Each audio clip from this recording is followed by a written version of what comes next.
game changers for Star Wars Battlefront 2 beta build. And of course, some more feedback sessions with the developers that have been working on this project for quite a long time, and the game's come quite a long ways. More on that in a few moments. Because I know you've already got a couple questions lined up in your head. Where are we, and when can I play Star Wars Battlefront 2? First, we're in the aquatic wet world of Kamino. Yes, the place that's responsible for the technology behind the clones, therefore the Clone Wars. Now, how about those beta dates where there's actually 2 of them? If you believe in pre-ordering because you're a huge Star Wars fan or you like what you've seen so far, that date is October 4th. If you're not into pre-ordering, maybe money's tight, maybe you want to get your hands on the game, feel how it plays compared to the first one, or what's different, that date is October 6th. And it's all you can play. There are multiple maps, multiple modes, and a lot of new stuff that you guys haven't seen yet. As of now, according to DICE and EA, the beta is slated to end October 9th at 9 a.m. Pacific Standard, which is noon Eastern, which is around 5 o'clock in the afternoon if you're in London, and of course later if you're beyond that. But remember, DICE and EA have extended betas in the past, as you just saw me do a little bit of a combat roll, and that's one of the nice changes. You can combat roll in any direction, and there is a brief pause between returning your feet and allowing yourself to shoot. So it's more of an offensive, defensive juking maneuver. Maybe you're getting between cover to cover or getting into or out of cover. Just want to give a player a different look, but there most certainly is a penalty. Another good thing about Star Wars Battlefront 2 is there is no charge for DLC content. This is the first time that EA and DICE have tried this when it comes to Star Wars Battlefront or Battlefield. A lot of the games from DICE and EA have suffered from declining player counts and bifurcating the player base. Every time the DLC comes out, of course, it's monetized. You can buy premium, which is a big bang, or you can buy the DLC for $15. Not a lot of people might be curious enough to throw the money out of their wallet. Therefore, the player base shrinks.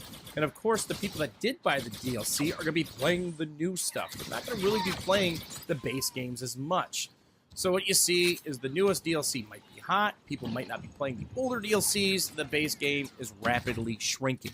It's something, again, that we've seen with multiple DICE titles, including Battlefield 1 right now.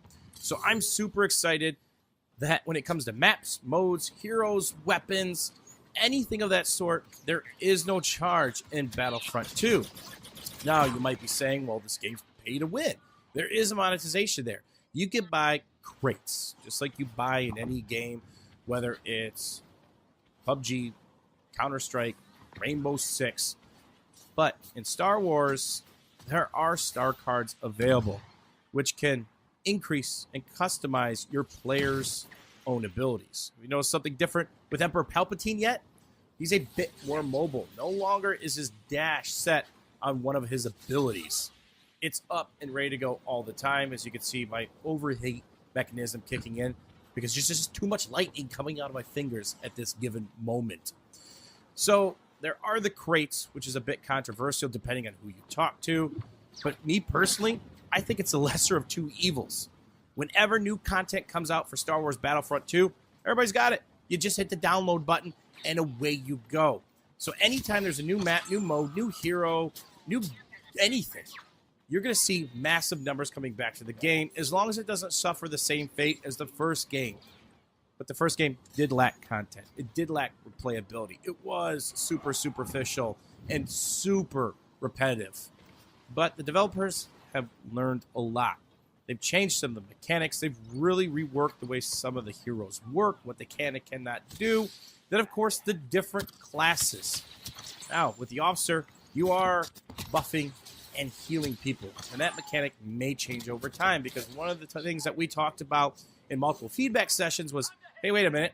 The officer can heal and buff people around him, but he can't heal himself. What about giving him a small tick heal so he can get back in the action? Another thing that they changed for the good is heroes don't regenerate health anymore. Once they get down to a certain point, around the 200 mark, they stay there. No officer can come in and save you with a heal I think they can still overbuff you, but of course you lose that over time, or you lose that as you get zapped. There you see some of the mobility of Emperor Palpatine. I would love to show you more of Kamino on the inside, but unfortunately we weren't allowed to capture those specific moments because there's a couple things that weren't done. But I can assure you this. This is probably one of my favorite planets or maps that I played in my entire Battlefront 2 experience thus far, spanning over several events. So there you see my health creep up to 331. Now once it drops to 181, it's going to sit there and not recoup. So that's kind of a new mechanic to keep people from cheesing the heroes. I remember Star Wars Battlefront 2 doing like a crazy round of 78-0 with Boba Fett, with Jack Fragg's level captain with Timio, just sitting in back. And I think that was post-wrist rocket nerf. You could just hover camp with them, just like you would a helicopter in previous Battlefield games. So the developers have been busy trying to fix some of the things that were pretty cheesy in the first game. And unfortunately, Palpatine goes down. Here you see a little bit of a tracer round, a map hack that does pulse in the shotgun. When it catches in the head, doesn't matter what class you are, you're probably dead. And that's one of the new things available for Star Wars Battlefront 2 to spice things up a bit, which is the classes. Different health pools, different weapons, different abilities, and customization. For instance, the Assault's rather squishy, 150 points, but when you pop a shotgun ability, he runs faster. When he kills somebody, he gets a bit of a heal back, and it refreshes the shotgun cooldown. So, in essence, you could go on a 7 or 8 or 9-man kill streak if you get them in a back rage or from the side and go absolutely berserk. Now, it's one-shot central unless there's an officer buffing some of the heavies, and even then, again, I think if you catch him in the head, it's absolutely donezo.